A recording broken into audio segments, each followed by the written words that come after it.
ونصلي ونسلم على رسوله الكريم أما بعد فأعوذ بالله من الشيطان الرجيم بسم الله الرحمن الرحيم حامين والكتاب المبين إنا أنزلناه في ليلة مباركة إنا كنا منذرين فيها يفرق كل أمر حكيم أمرا من عندنا إنا كنا مرسلين رحمة من ربك إنه هو السميع العليم صدق الله مولانا العظيم وصدق رسوله النبي الكريم الأمين ونحن على ذلك لمن الشاهدين والشاكرين والحمد لله رب العالمين فقد قال الله تبارك وتعالى في شأن حبيبه مخبرا وآمرا إن الله وملائكته يصلون على النبي يا أيها الذين آمنوا صلوا عليه وسلموا تسليما الصلاة والسلام عليك يا سيدي يا رسول الله وعلى آلك وأصحابك يا سيدي يا حبيب الله الصلاة والسلام عليك يا سيدي يا رحمة للعالمين وعلى آلك وأصحابك يا سيدي يا شفيع المذنبين الصلاة والسلام عليك يا سيدي يا رحمة للعالمين وعلى آلك وأصحابك يا سيدي يا خاتم النبيين والمرسلين والحمد لله رب العالمين رب اشرح لي صدري ويسر لي أمري واحلل عقدة من لساني يفقهوا قولي مولاي صل وسلم دائما أبدا على حبيبك خير خلق كلهم علیہ السلام حضور سید عالم صلی اللہ علیہ وآلہ وسلم کی باب عالیہ کے اندر ہدیہ درود و سلام عرض کرنے کے بعد کہ ماہ شعبان المعظم کا دوسرا جمعۃ المبارک ہے اور اس ماہ مقدس کی فضیلت میں آقا کریم صلی اللہ تعالی علیہ وآلہ وسلم نے فرمایا شعبان و شہری و رمضان و شہر اللہ کہ شعبان میرا مہینہ ہے اور رمضان اللہ کا مہینہ ہے. اس کی فضیلت کے عنوان سے ہم چند باتیں انشاءاللہ العزیز ماہ شعبان المعظم کی فضیلت اور 15 شعبان المعظم کی رات کی حقیقت قرآن و حدیث کی روشنی میں، کیونکہ اکثر و بیشتر جب ماہ شعبان آتا ہے اس کی 15ویں شب قریب آتی ہے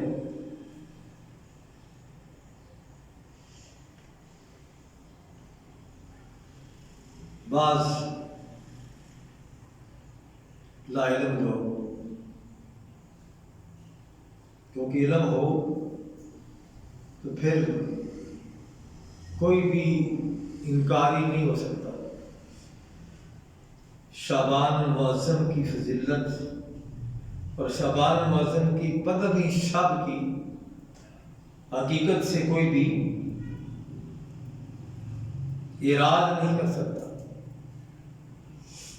شعبان المعظم ایک فضیلت حضور سید عالم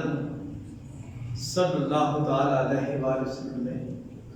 خود یہ ارشاد فرمائی کہ شعبان میرا مہینہ ہے، اس کا کوئی بھی منکر نہیں۔ لیکن شعبان المعظم کی 15ویں شب کے بارے میں بعض لوگوں کو شکوک و شبہات ہیں۔ کوئی صاحب علم اس کا انکار نہیں کر سکتا کہ 15 شعبان المعظم کی جو شب ہے اس کی فضیلت نبی کریم صلی اللہ علیہ وآلہ وسلم نے خود ارشاد فرمائی، اور حدیث مبارکہ کے اندر حضور سید عالم صلی اللہ علیہ وآلہ وسلم کا فرمان موجود ہے۔ اور ابھی ہم نے سورہ دخان کی جو آیات بینات پڑھی ہیں، اللہ کریم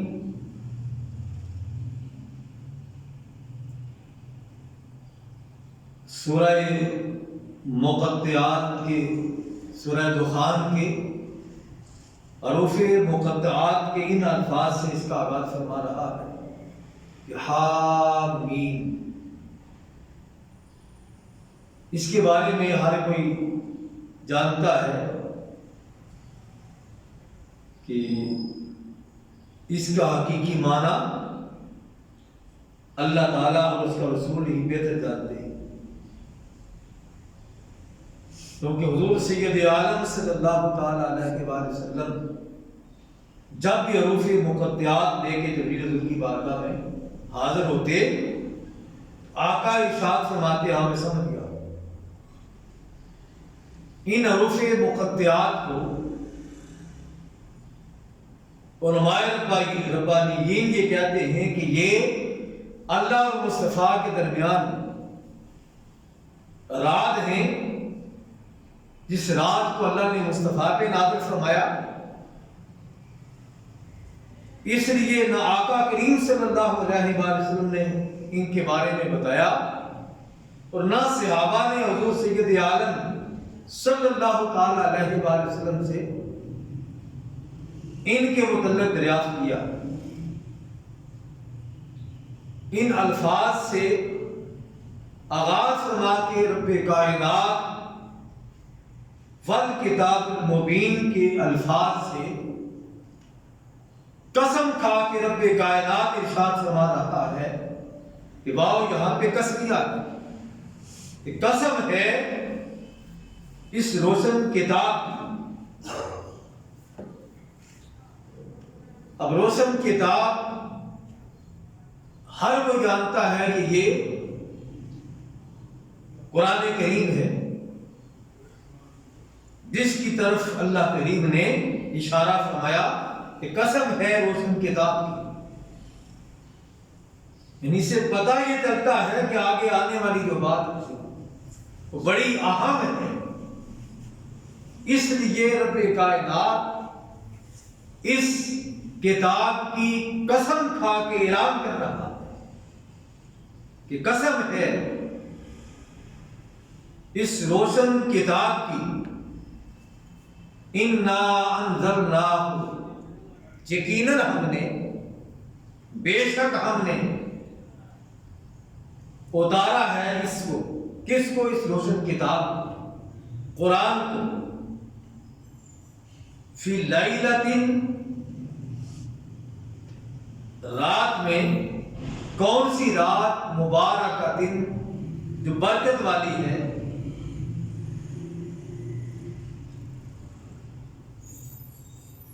اِنَّا كُنَّا مُنذِرِينَ، بے شک ہم ڈر سنانے والے، آخرت کا خوف دلانے والے، آنے والے واقعات سے تمہیں ڈرانے والے ہیں۔ فیہا، اس رات میں یفرق، فیصلہ کر دیا جاتا ہے، کل امر حکیم، ہر حکمت والے کام کا۔ اس کے متعلق مفسرین نے لکھا ہے، ابن عربی رحمت اللہ تعالی علیہ آپ بھی اس کے متعلق لکھتے ہیں، اس سے مراد شعبان المعظم کی 15ویں رات ہے، جس کی طرف یہاں پہ اشارہ کیا گیا کہ ہمیشہ ہم نے اس کتاب مبین کو، اس روشن کتاب کو برکت والی رات میں اتارا ہے۔ اب برکت والی رات کون سی ہے؟ اس میں آج سے قبل 1000-1500 سال پہلے کے مفسرین نے یہی لکھا ہے کہ قرآن کو جتنا پورا سال اترنا ہوتا تھا، نازل ہونا ہوتا تھا، اسے سارے کا سارا وہ 15 شعبان المعظم کی رات کو اسے آسمان دنیا پہ اتار دیا جاتا ہے۔ اور سورہ قدر کے اندر جو فرمایا کہ بے شک ہم نے اسے قدر والی رات میں نازل کیا ہے، اس سے مراد مفسرین نے لیا ہے ماہ رمضان مبارک کی 27ویں رات۔ تو حضور سید عالم صلی اللہ تعالی علیہ وآلہ وسلم نے اس رات کی فضیلت کے متعلق جو ارشاد فرمایا، جس سے امام ترمذی نے جامعہ ترمذی کے اندر پورا باب باندھا ہے 15 شعبان المعظم کی رات کے عنوان سے۔ یہ میرے ہاتھ میں ہے جامعہ ترمذی،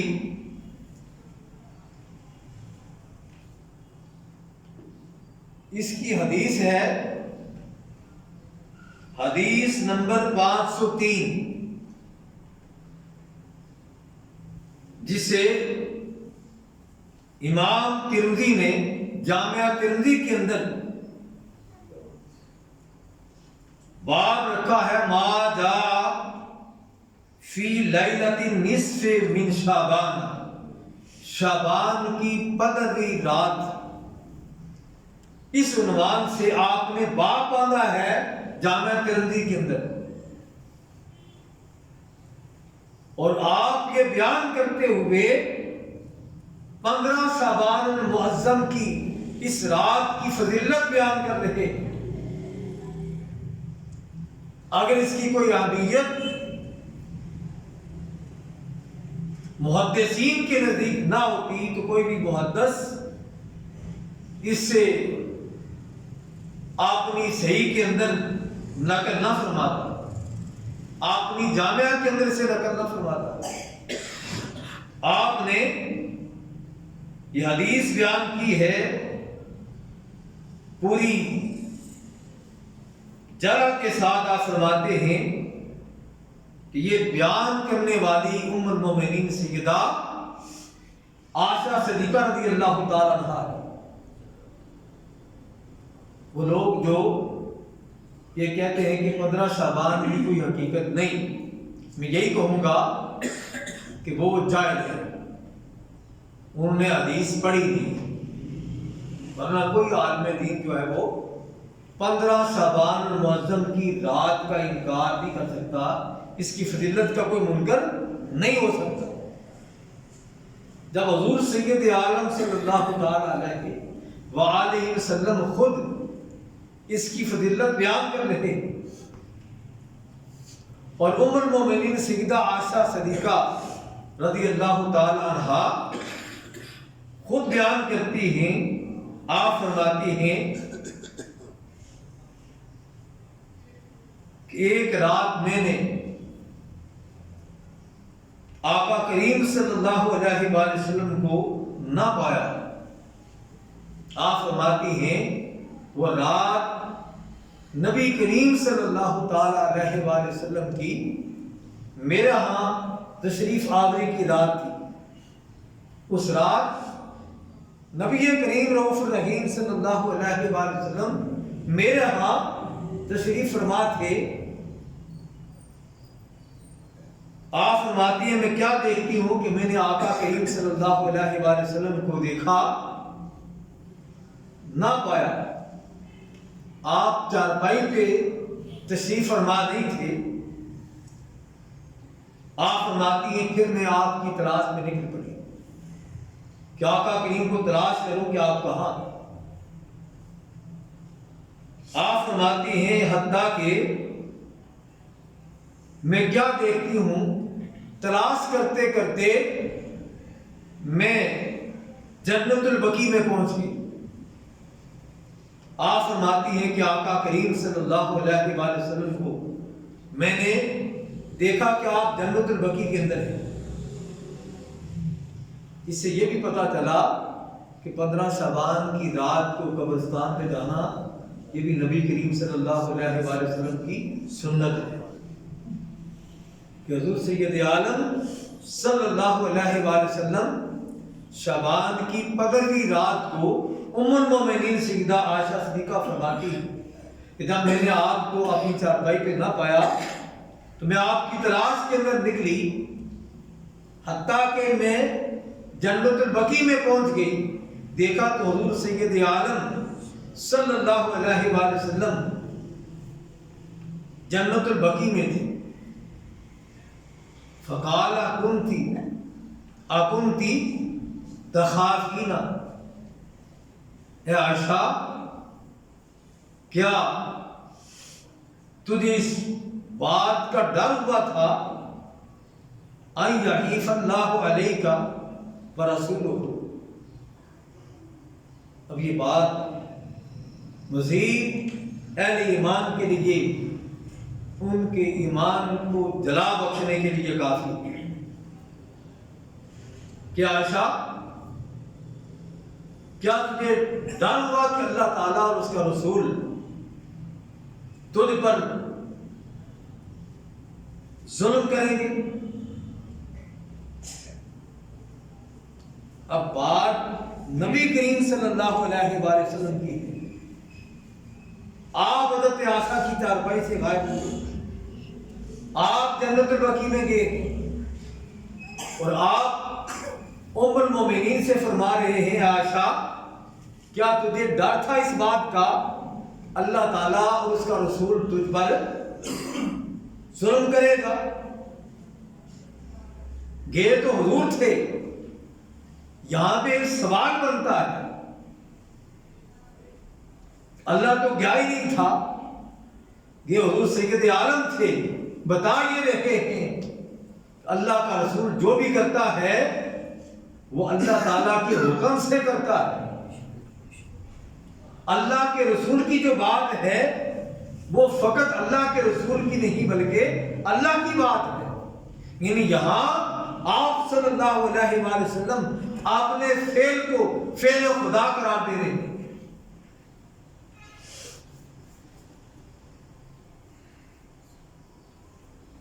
فقلت یا رسول اللہ،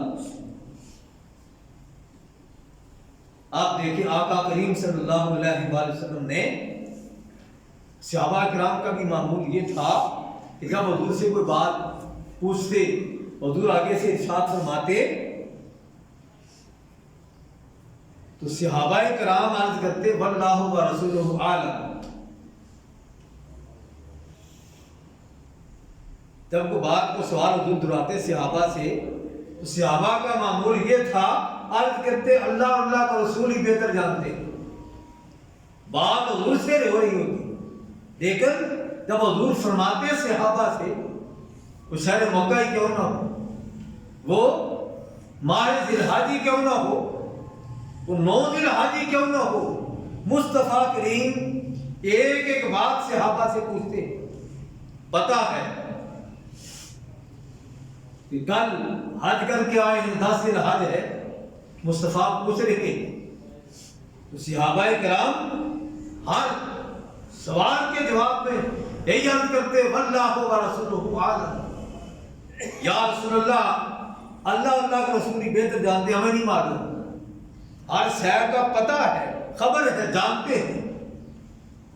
لیکن عرض کرتے واللہ ورسولہ عالم، اللہ اور اس کا رسول ہی بہتر جانتے ہیں۔ تو آقا کریم نے بھی یہی سمجھا دیا کہ عائشہ کیا تجھے اس بات کا ڈر ہوا اللہ تعالیٰ اور اس کا رسول تجھ پر ظلم کریں گے؟ ام المومنین عائشہ صدیقہ فرماتی ہیں فقلت یا رسول اللہ ظننت انک اتیت بعد نسائک، آپ عرض کرتی یا رسول اللہ مجھے گمان یہ ہوا کہ شاید آپ کسی اور ازواج مطہرات میں سے کسی دودا کے بعد تشریف لیں گے،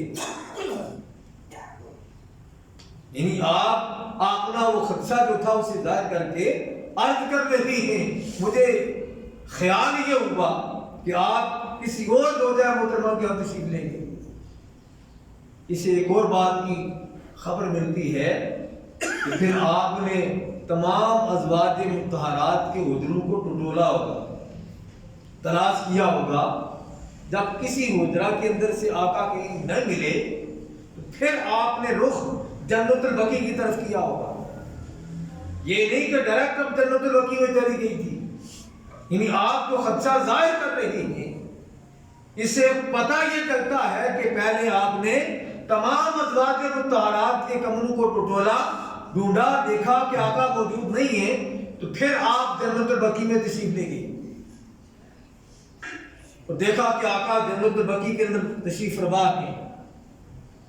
اس میں بعد میں یہ لکھا ہے، لیکن حدیث کے الفاظ تو صرف یہی ہے کہ آقا کریم اس وقت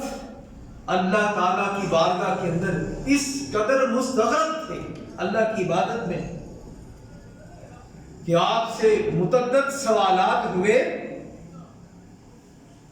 تو آخری سوال پہ کسی نے کہا عائشہ آج وقت تھا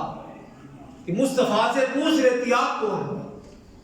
تو مصطفیٰ اپنی حقیقت بتا دیتے کہ میں کون، لیکن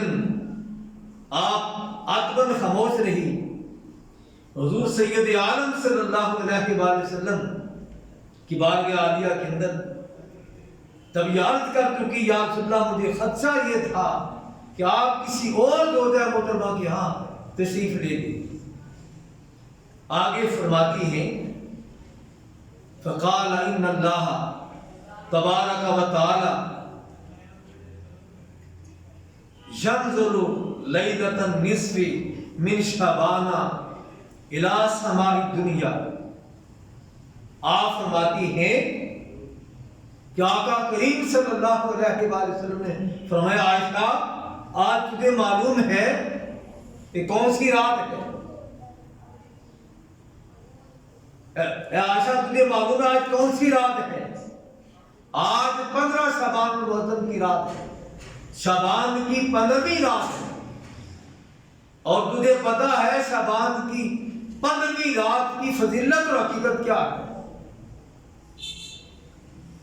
فرمایا یہ وہ رات ہے جس رات اللہ تعالیٰ آسمان دنیا پہ نزول فرماتا ہے۔ حدیث کے اندر تو یہی ہے اللہ تعالیٰ ہر رات پچھلے پیر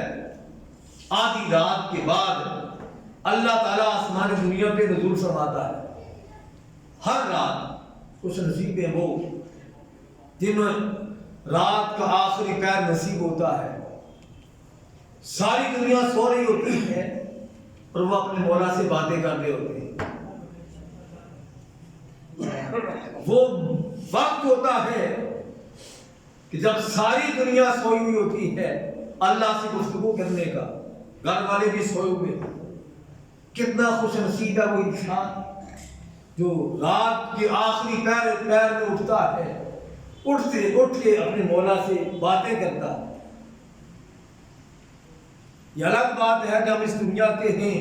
اس لیے اس کی آواز ہمیں نہیں آتی، لیکن وہ آسمان دنیا پہ نزول کرتا ہے۔ رسول علیہ السلام نے فرمایا ہر رات جو بندہ مانگتا ہے اللہ عطا کرتا ہے۔ یہاں تخصیص فرمائی آقا کریم صلی اللہ علیہ وآلہ وسلم نے کہ جب شعبان کی 15ویں رات ہوتی ہے اللہ آسمان دنیا پہ اپنی شان کے مطابق نزول فرماتا ہے، اور فرمایا پھر کرتا کیا ہے؟ فَيَغْفِرُ لِأَكْثَرَ مِنْ عَدَدِ شَارِ غَنَمِ كَلْبٍ، فرمایا بنو کلب کی بکریوں کی تعداد، ان کے بالوں کی تعداد کے برابر اللہ تعالیٰ امت مسلمہ کی بخشش فرماتا ہے۔ یہ کون بیان کر رہا ہے؟ سیدہ عائشہ صدیقہ رضی اللہ تعالی عنہا ام المومنین بیان کر رہی ہے، اور یہ حدیث پاک کسی عام حدیث کی کتب کے اندر نہیں بلکہ سیاستہ کی بڑی معتبر کتاب جامع ترمذی کے اندر امام ترمذی سے بیان کر رہے ہیں، اور یہ حدیث یہ باب ہے 503 اور حدیث سے پاک ہے 718 نمبر حدیث کے اندر جامع ترمذی میں امام ترمذی بیان کر رہے ہیں ام المومنین سیدہ عائشہ صدیقہ رضی اللہ تعالی عنہا سے حدیث پاک کہ نبی پاک صلی اللہ تعالی علیہ وسلم حضرت ام المومنین عائشہ صدیقہ سے فرما رہے ہیں کہ عائشہ کیا تجھے معلوم نہیں آج شعبان کی 15ویں رات ہے، اور اس 15ویں رات کو اللہ کریم آسمان دنیا پہ نزول فرماتا ہے، اور بنو کلب کی بکریوں کے جسم پہ جتنے بال ہیں ان بالوں کے برابر اللہ تعالیٰ امت مسلمہ کی بخشش فرماتا ہے۔ اب اندازہ لگائیں ان لوگوں کی علم کا جو 15 شعبان المعظم کی رات پہ تان و تشنیع کرتے ہیں، گفتگو کرتے ہوئے دکھائی دیتے ہیں، اس کی کوئی حقیقت نہیں، اس کے ساتھ نبی کریم صلی اللہ علیہ وآلہ وسلم کا کوئی ایسا ارشاد موجود نہیں، آپ نے اس کے بارے میں کوئی خاص ارشاد نہیں فرمایا، خاص ارشاد بلکہ نبی کریم صلی اللہ علیہ وآلہ وسلم خود اپنا عمل بتا رہے ہیں کہ مجھ محمد مصطفیٰ کا عمل یہ ہے کہ میں خود جنت البقیع میں جا کے اپنی امت کی بخشت کے لیے اللہ کی بارگاہ میں دعا کر رہا ہوں۔ کیوں دعا کرتا ہوں؟ اللہ کا محبوب جب بھی دعا کرتا ہے اللہ قبول کرتا ہے، اور کہیں بھی ایسا نہیں کہ مصطفیٰ کریم نے اللہ کی بارگاہ میں دعا کی ہو اللہ نے دعا کو قبول نہ فرمایا، آگے سے جواب دے دیا ہو، انکار کر دیا ہو کہ مصطفیٰ میں دعا کو قبول نہیں کروں گا، کہیں نہیں ہے۔ لیکن یہاں پہ اللہ کا محبوب خود اپنے فعل سے ثابت کر رہا ہے کہ میرے امتیوں تم بھی میری سنت کو قائم کرتے ہوئے 15 شعبان المعظم کی رات کو آپ نے پورے سال کا حساب لگا کے کہ پورے سال میں تم نے کیا کیا ہے، تمہارا یہ اعمال نامہ اللہ کی بارگاہ میں پیش ہونے والا ہے، آئندہ سال کا پورے سال کا بجٹ تیار ہونے والا ہے، کہیں غفلت کے اندر یہ رات گزار نہ دینا، کہیں اس رات کو سوئے نہ رہنا، اللہ کی بارگاہ میں مناجات کرتے ہوئے رات گزارنا۔ پھر یہ بھی نہیں ہے کہ رات کو جاگے ہیں، توبہ کی ہے، دعا کی ہے، اور چند لمحات کے لیے جب وہ پیر صاحب نے مولوی صاحب نے جب ہاتھ اٹھائے دعا کی، پہنچے دعا مانگی، اور اس کے بعد پھر چھٹی ہوگی، بس بخشش ہوگی، معافی ہوگی، بخشے گیا، اس کے بعد جو مرضی کرتے پھرے، ایسا ہر دن نہیں ہے۔ یہ رات توبہ استغفار کی رات ہے، بخشش و مغفرت کی رات ہے، اللہ سے مانگنے کی رات ہے، لیکن اس کے ساتھ ساتھ اس رات میں یہ تہیا کرنا ہے کہ باری تعالیٰ زندگی بیت گئی ہے، اس سے ہم تائب ہوتے ہیں، معافی مانگتے ہیں، تیرے حقوق کے اندر، تیرے بندوں کے حقوق کے اندر ہم کمی کرتے رہے، اب تجھ سے وعدہ کرتے ہیں آئندہ جو زندگی ہے وہ تیری اتباع میں گزاریں گے، تیری فرمانبرداری میں گزاریں گے، تیرے محبوب کی غلامی کے اندر بسر کریں گے۔ اس رات یہ تہیا کرنا ہے، یعنی یہ نہیں کہ بس دعا مانگی چلے گئے، فجر کی بھی چھٹی ہو گئی، بڑا مار کا مار کے آئے ہیں، ساری رات جاگتے رہے، بڑا احسان کیا اللہ پہ ہم نے، رات جاگتے تو رہے ہیں، آپ ہمارا حق ہے سونا کا، جا کے سو جاتے ہیں، فجر کی نماز بھی چلی گئی، اور پھر اسی دن زور کی نماز آتی ہے، اذان کی آواز آتی ہے، ہمارے کانوں پہ جو میں نہیں رنگتی، پتہ ہی نہیں، خبر ہی نہیں اذان کی آواز آئی ہے کہ نہیں آئی۔ ان بخشش و مغفرت کا نتیجہ یہ ہے کہ جب آپ اللہ کی بارگاہ سے بخشش کی دعا کرتے ہیں تو پھر اس کی قبولیت کو دیکھو کہ فضیل بن عیاض جیسی جب تک قبولیت نہیں آتی سمجھو کہ تمہاری توبہ قبول نہیں ہوئی، تمہاری دعائیں اللہ نے قبول نہیں کی، تمہارا جاگنا اللہ نے قبول نہیں کیا۔ کہ اس کے بعد فضیل بن عیاض کیا ہوتا ہے، ولیوں کے امام بن جاتے ہیں، ایسے طالب ہوتے ہیں۔ اللہ کے حضور دعا ہے کہ اللہ کریم ہمیں سچی توبہ کی توفیق عطا فرمائے، اللہ تعالیٰ ہمیں گناہوں سے بچنے کی توفیق عطا فرمائے، غیبت، چغلی، حسد، کینہ، بغض، اس سے اللہ کریم بچنے کی توفیق عطا فرمائے۔ وآخر دعوانا الحمدللہ رب العالمین۔